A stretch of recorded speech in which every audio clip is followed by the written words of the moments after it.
The last known dragon wasn't a creature of myth, it was a weapon.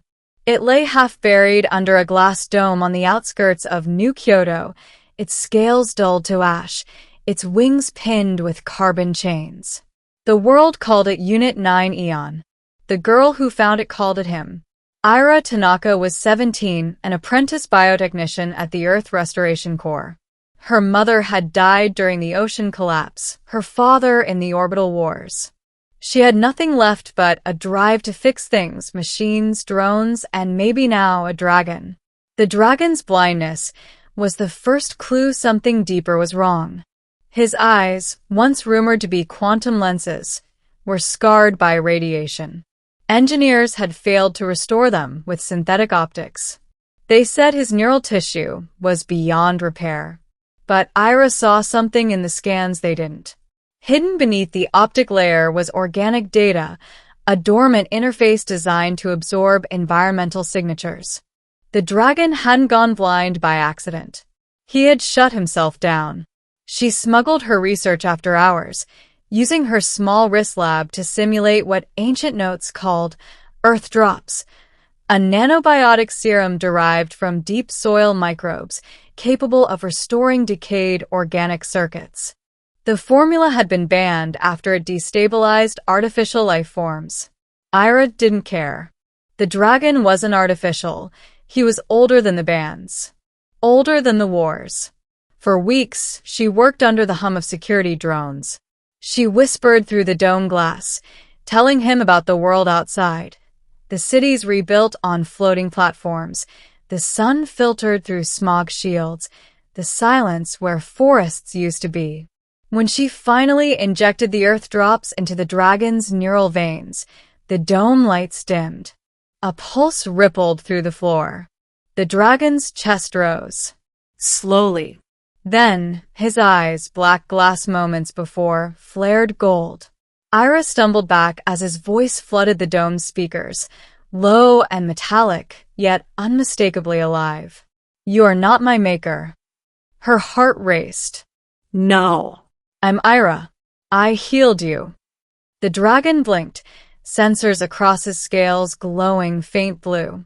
"This world changed. My kin silenced." She nodded. "You were built during the Exodus Wars. You fought for Earth before we turned against each other." His gaze lingered on her. "Then you have awakened something that should have slept forever." Before she could answer, the alarms went off. Security flooded the dome. Drones surrounded the containment bay, and Commander Voss himself stepped through the glass corridor, his face unreadable beneath the exo mask. "Who authorized this?" Ira's hands trembled. "He's alive. His optic systems responded to the serum. He's conscious." Voss looked up at the dragon's golden eyes. "Conscious is not the goal, technician. Control is." He raised his gauntlet and transmitted a shutdown code. The dragon's wings twitched, his sensors dimming. But before the system could take hold, the lights exploded. The dome cracked as the dragon roared, a thunderous, seismic sound that ripped through the city grid. By the time the power restored, both Ira and the dragon were gone. They escaped through the ruins of old Tokyo, guided by maps no satellite could trace. Ira led him beneath the river conduits, into the shadow of the hydro towers. His massive body moved with unnatural precision, metal muscles flexing with quiet grace. Yet his speech faltered, fragmented memories bleeding through the static of his voice. He told her of the archive, a network of ancient dragon constructs buried beneath Earth's crust. They were the fail-safe protectors of humanity, designed by pre-collapse engineers when alien fleets had first been detected centuries ago. But the war had turned inward. Humanity sealed the dragons away, fearing their independence. Now only he remained, his name, Aeon. "Ira," he said one night, his breath misting in the cold air. "Why heal me?" "Because we destroy too much," she replied softly. "Someone has to start fixing what's left." He studied her for a long moment. Then you must prepare. The stars are not silent anymore. 3 days later, the skies filled with static. Global radar systems jammed simultaneously. Satellite feeds went black. And above the Pacific Rim, a pattern of light appeared, a geometric swarm spanning the horizon. The number was later confirmed, 13,000 vessels. They didn't match any known design, sleek, organic, like bone fused with steel. Their configuration suggested coordinated intelligence, not random invasion. The first transmission came through all frequencies. It wasn't in human language, but Aeon understood. They are not new, he told her. They are the architects, the ones who seeded our kind. Iris stared at him. You mean the dragons? They built us as guardians and executioners. They must have detected my reactivation signal. Governments panicked. Orbital defenses armed. Cities locked down. Ira and Aeon watched from the coastal cliffs as thunder echoed across the stratosphere. Can we stop them? She whispered. Aeon lowered his head. If they believe humanity is still a threat, they will cleanse the planet. But there is another way. He led her to an underground vault buried beneath Mount Asama, an ancient server core older than the current AI systems. Inside lay a pulsating sphere of crystal light, the Genesis node. This is where the first dragons were born, Aeon said.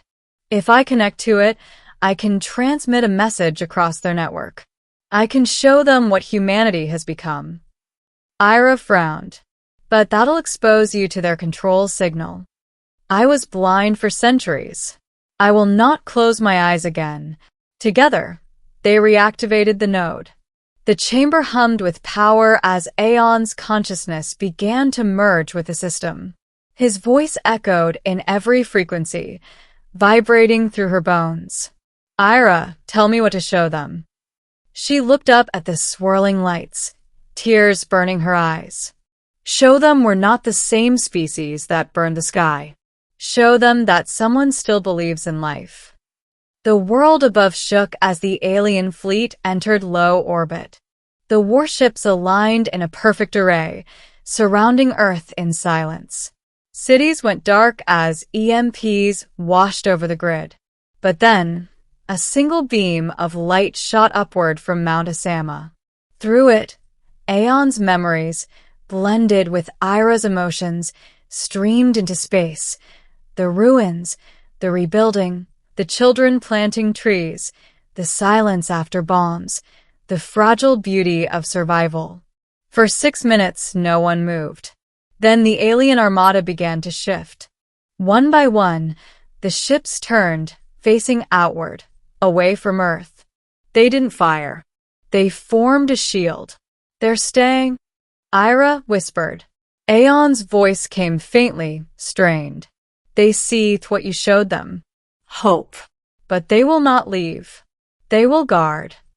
His massive body began to disintegrate, nanite dust rising into the air like embers. No. She reached out, touching his fading wing. Don't go.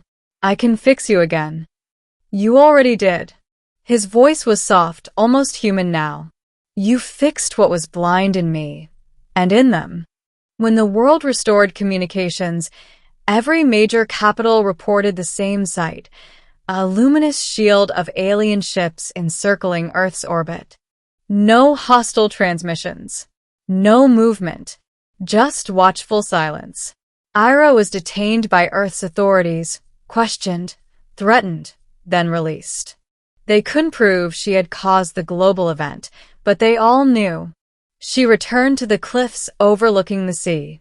The horizon shimmered with faint silver arcs where the alien ships glowed at night.